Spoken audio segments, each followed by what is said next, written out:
नमस्कार मित्रांनो, आज आपण बघणार आहोत आपल्या प्रॉपर्टी आणि मनी कोर्ट स्टोरी सिरीजचा भाग 8.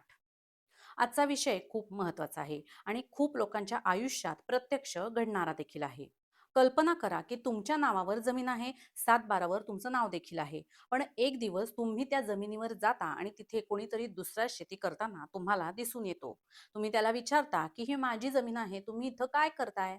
आणि तो तुम्हाला सरळ उत्तर देतो की ही जमीन आता माझी आहे.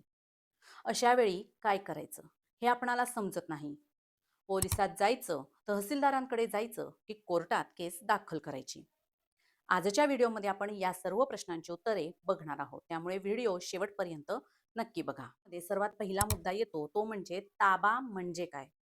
आता ताबा म्हणजे फक्त नाव कागदावर असणं नाही, तर ताबा म्हणजे त्या जमिनीवर प्रत्यक्ष व्यक्तीचा कंट्रोल असणं. म्हणजे तुमच्या नावावर जमीन असली तरी सुद्धा जर दुसरा माणूस ती वापरत असेल तर कायद्याच्या दृष्टीने तो पजेसर मानला जातो, त्याचा ताबा मान्य केला जातो. आणि त्यामुळे न्यायालय कायम दोन गोष्टी विचारात घेतं. एक म्हणजे मालकी कोणाची आहे आणि दुसरी म्हणजे ताबा कोणाचा आहे. मग आता प्रश्न येतो की ताबा जातो म्हणजे नक्की काय होतं.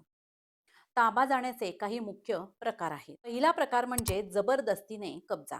काही वेळा गुंडांच्या मदतीने जमीन ताब्यात घेतली जाते. दुसरा प्रकार म्हणजे हळूहळू अतिक्रमण करणे. शेजारी काय करतो, थोडी थोडी जमीन घेत जातो आणि एक दिवस लक्षात येतो की त्याने मोठा भाग व्यापला आहे, त्यावर अतिक्रमण केलेलं आहे. तिसरा प्रकार म्हणजे फसवणूक करणे. खोटे कागदपत्र तयार करून जमीन स्वतःच्या नावावर केली जाते. आणि चौथा सगळ्यात धोकादायक प्रकार आहे तो म्हणजे ॲडव्हर्स पोझेशन. जर एखादी व्यक्ती 12 वर्षांपेक्षा जास्त काळ तुमच्या जमिनीवर ताबा ठेवत असेल आणि तुम्ही काहीही ॲक्शन घेत नसाल, तर कोर्ट दावा करू शकतो की जमीन आता त्याची आहे. म्हणजे कोर्ट मान्य करू शकतं की त्या जमिनीचा मालक ती व्यक्ती आहे. आणि त्यामुळे वेळेत ॲक्शन घेणं देखील अत्यंत गरजेचे आहे. पुढचा मुद्दा बघूया, तो म्हणजे तुमची जमीन परत कशी मिळवायची. यासाठी पहिलं पाऊल म्हणजे तुम्ही पुरावे गोळा करणे. तुमच्याकडे 7/12 उतारा असणे आवश्यक आहे. त्याचबरोबर फेरफार उतारा, जुने टॅक्स रिसीट आणि शक्य असेल तर फोटो आणि साक्षीदार देखील तुमच्या बाजूचे असणे अत्यंत आवश्यक आहे. जर जमीन जबरदस्तीने घेतली असेल तर तुम्ही पोलिसांमध्ये देखील तक्रार करू शकता. पण एक महत्त्वाची गोष्ट लक्षात ठेवा, की पोलीस मालकी ठरवत नाहीत बरं का. ते फक्त गुन्हा नोंद करून घेतात आणि तो झाला आहे की नाही हे बघतात. जो काही निर्णय मालकी संदर्भात असेल तो देण्याचा अधिकार केवळ दिवाणी न्यायालयाला आहे.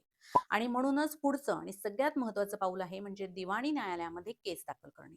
यासाठी तुम्हाला सूट फॉर पोझेशन ही केस, हा दावा दाखल करावा लागतो, ज्यामध्ये तुम्हाला कोर्टाला सांगायचं असतं की जमीन माझी आहे आणि मला तिचा ताबा परत मिळावा. आता सूट फॉर पोझेशन बद्दल सविस्तर माहिती याच व्हिडिओमध्ये मी शेवटी सांगितली आहे. आता मात्र आपण ज्या कोर्टाच्या स्टेप बाय स्टेप प्रक्रिया बघत आहोत, त्याच्याबद्दलची पुढची स्टेप बघूया. कोर्टाकडे तुम्ही अजून कोणते रिलीफ मागू शकता, तर तुम्ही इंजंक्शन देखील मागू शकता, म्हणजेच मनाई हुकूम मागू शकता. त्यामुळे समोरचा माणूस पुढे हस्तक्षेप तुमच्या प्रॉपर्टीमध्ये करू शकत नाही. आणि यासाठी एक कायदा, महत्त्वाचा कायदा देखील आहे, तो म्हणजे स्पेसिफिक रिलीफ ॲक्ट. या कायद्याच्या अंतर्गत तुम्ही जमीन परत मिळवण्यासाठी केस दाखल करू शकता. जर तुम्हाला जबरदस्तीने जमिनीवरून तुमच्या काढून टाकण्यात आलं असेल, तर तुम्हाला 6 महिन्यांच्या आत ही केस दाखल करावी लागते. त्याचबरोबर अजून एक महत्त्वाचा कायदा आहे, तो म्हणजे लिमिटेशन ॲक्ट. या कायद्यानुसार तुम्हाला 12 वर्षांच्या आत तुमचा दावा दाखल करावा लागतो, नाहीतर समोरचा माणूस ॲडव्हर्स पोझेशनचा दावा दाखल करू शकतो. आता हा दावा दाखल केल्यानंतर कोर्टात काय होतं? कोर्ट सर्वप्रथम तुमचे कागद तपासतो.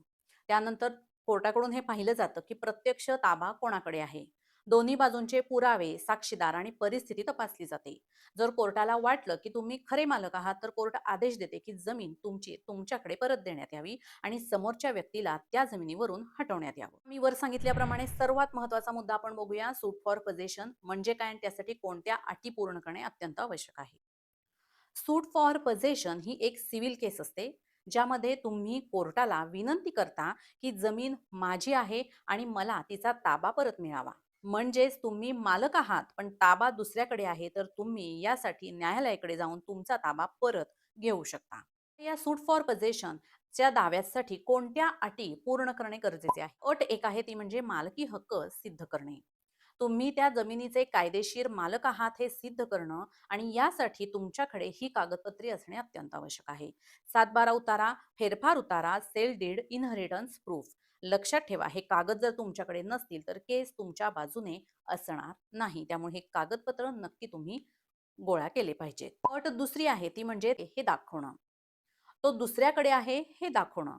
कारण फक्त कागद दाखवून चालत नाही, तर तुम्हाला हे सुद्धा पुराव्यानुसार सिद्ध करावं लागतं, की सध्या जमीन कोण वापरत आहे. तिसरी अट आहे ती म्हणजे इल्लीगल पोझेशन सिद्ध करणे.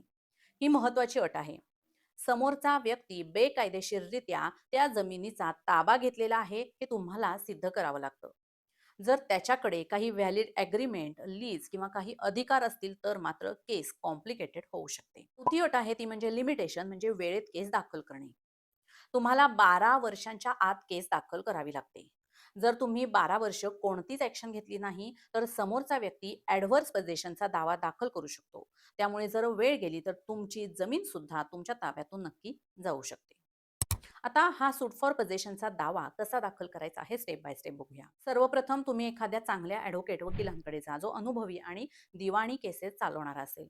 कारण जर ड्राफ्टिंग या केसची तुमची चुकीची झाली तर केस सुरुवातीलाच कमजोर होऊ शकते. पुढची स्टेप आहे ती म्हणजे प्लेंट तयार करणे. आता प्लेंट म्हणजे काय? तर या प्लेंट म्हणजे दावा त्यामध्ये तुमची सर्व केस स्टोरी सांगितलेली असते. म्हणजे मग त्यामध्ये तुम्हाला जमीन कशी मिळाली, तुमचा ताबा कसा गेला आणि आता तुम्ही काय मागणी तुमची आहे हे डिटेलमध्ये त्या प्लेंटमध्ये लिहिलेले असते. यानंतर ही प्लेंट तर तयार झाली. त्याच्या पुढची स्टेप म्हणजे डॉक्युमेंट अटॅच करणे. जे काही सपोर्टिंग डॉक्युमेंट्स, कागदपत्र असतील ते तुम्हाला या दाव्याबरोबर जोडावे लागतात. मग सातबारा उतारा, सेल डीड, टॅक्स रिसीट आणि इतर कोणतेही त्या जमिनीशी संबंधित पुरावे असतील ते जोडणे अत्यंत आवश्यक आहे. यानंतर पुढची स्टेप आहे ती कोर्ट फी भरणे. आता या केससाठी कोर्ट फी नक्की किती भरायची ही ते जमीन जिथं आहे किंवा त्या जमिनीच्या तिथल्या किमतीवर अवलंबून असते. त्यामुळे ते वेगवेगळी केसानुसार असू शकते. पुढची स्टेप आहे म्हणजे प्रॉपर कोर्ट, न्यायालय निवडणे. योग्य कोर्टामध्ये केस दाखल करणे देखील महत्त्वाचे आहे बरं का. ज्या ठिकाणी ती जमीन आहे त्या ठिकाणच्या ज्युरिस्डिक्शनमधील न्यायालयातच, दिवाणी न्यायालयातच ही केस दाखल करावी लागते. पुढची स्टेप आहे फायलिंग आणि केस सुरू होणे. सर्व कागदपत्रांसहित हा दावा दाखल केल्यानंतर तुमची केस फाईल केली जाते, समोरच्या व्यक्तीला नोटीस पाठवली जाते आणि मग सुरू होतं कोर्टातलं तुमची ॲक्चुअल प्रक्रिया, ज्यामध्ये कोर्ट दोन्ही बाजू ऐकून घेऊन योग्य तो निर्णय देते. या सूटमध्ये तुम्हाला कोर्टाकडे काय मागायचं असतं? तर 1. जमिनीचा ताबा परत मिळावा. 2. समोरच्या व्यक्तीला हटवण्यात यावं आणि 3. पुढचा हस्तक्षेप थांबवण्यात यावा. आजचा व्हिडिओ तुम्हाला आवडला असेल, उपयुक्त वाटला असेल, तर आपल्या ॲडव्होकेट कीर्ती या चॅनेलला लाईक, शेअर आणि सबस्क्राईब करायला विसरू नका. भेटूया आपल्या प्रॉपर्टी आणि मनी कोर्ट स्टोरीच्या पुढच्या भागात. धन्यवाद.